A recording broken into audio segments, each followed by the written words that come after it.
today's card, we are going to collaborate with Newton's Nook Designs, and I'm going to show you how to make an hard enamel kind of background here. So I'm going to layer embossing powder on today's card, and I know this technique is done by our one and only Marion from our embossing, and this is where I've learnt it from her.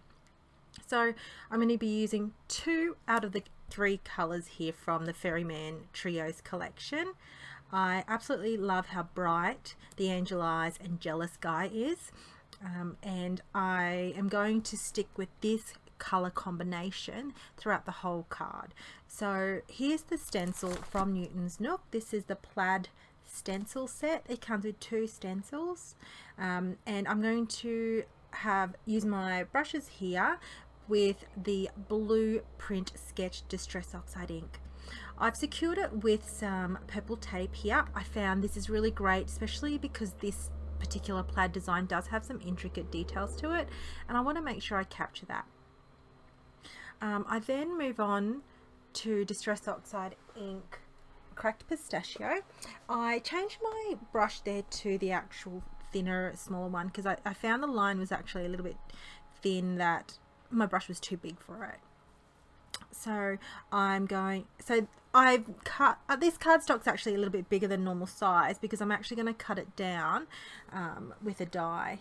Now this is the part where I'm telling you about, where this is the Paw Prints Shaker die collection, and I've got the actual outside die cut of the paw.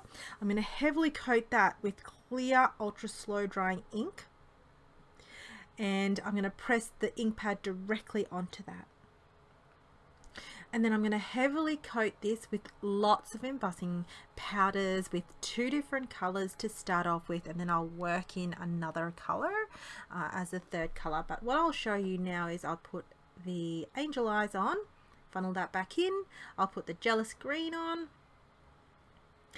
and why I heavily coated the actual this die cut, this paw die cut, is that I am going to layer it so it gives like a marbleized type of enamel-y kind of effect. So this is the first layer, and then what I'm going to do, funnel this back in first. Now bringing my scrap piece of paper here back into view, I'm going to pour over the actual powder so it almost comes in little mounds. So pouring that over, and then I'll do the same with the other color again. This is the blue topaz, and this is what it's a little bit heavier in blue. This is the third color that I was telling you about. And then what I'm going to do is I'm going to put a square piece of parchment paper over the top, and I'm going to actually heat emboss from the top. Usually when I'm dealing with this amount of powder, I'll heat from the bottom, but what I want to get by using this parchment paper is almost like a molten effect, and when I peel up, it creates a marble effect. So I'm just reheating that. I found that the actual Angel Eyes had quite a little bit of opaqueness to it, so I'm going to go in with a couple of more colors. And this time, because it's still that molten effect, I didn't have to re-sticky at all, this enamel. This was actually already tacky enough to just put more powder on and then add some more. So here you can see closely, I'll bring it into view, that it's almost like a patchy marble effect, and that's what that parchment paper has done with that. Then I'm going to die cut this here. This is from another Newton's Nook Design collection of dies here, and this is the larger of the squares. I'm going to secure it with some purple tape and make sure I'm trying to align it and fit it in. And then with that same large die, I've actually die cut a top folding card base with the whole panel. So that way I'm creating the same size card with the already die cut panel there that I've used. I'm going to adhere it down. I've got some Express It adhesive here. For videos, I tend to lean more with like a a tape runner. I think it's just a little bit more convenient, but for cost saving purposes, I do like using rolled tape from Express It as well. Now I'm going to do a little bit of watercoloring here. I'm going to use this stamp set from, now this collection I believe is, it's the Pugs one. Does that make sense? No, I shouldn't just say that. So I will list all my product description below.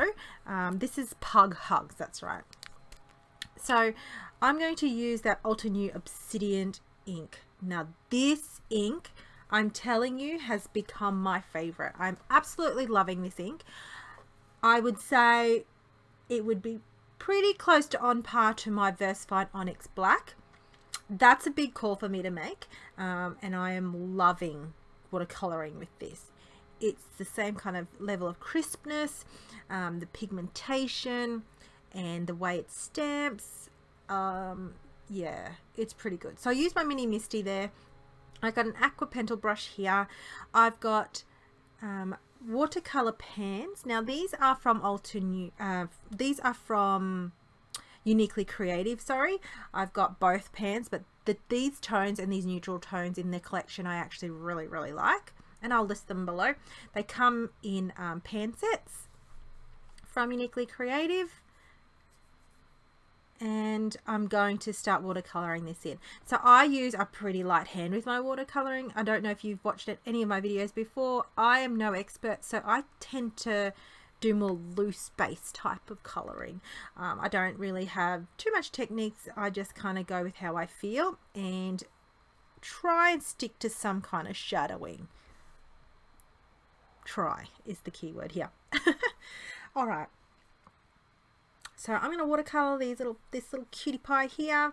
I'm going to add some splots on the back and then top of the forehead there, just by picking up extra pigments of the paint and leaving it like that. Again, loose. I'm no color expert.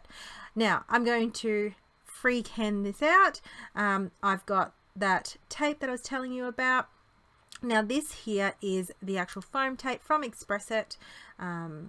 It's been my pretty much go-to foam tape lately, if I need more like a thinner kind of piece. Otherwise, I tend to go for my 3M mount tape.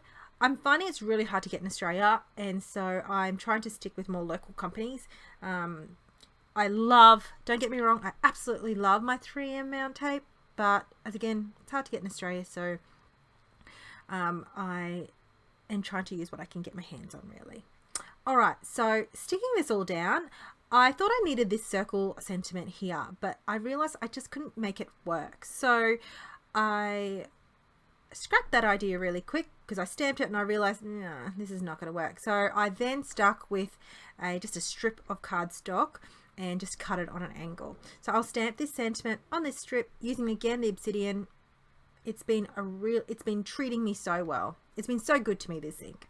So I've been absolutely utilizing it. I'm trying to get maximum usage out of it to see, you know, how else can I use that. Going to give this a little bit of a trim, and then I'm going to cut it up on an angle here. So I'm actually going to just adhere it with some Tombow mono adhesive and let it stick there. I find that does the job really well. And I had some more wiggled room time because of that slick surface of the enamel paw accent behind the pug.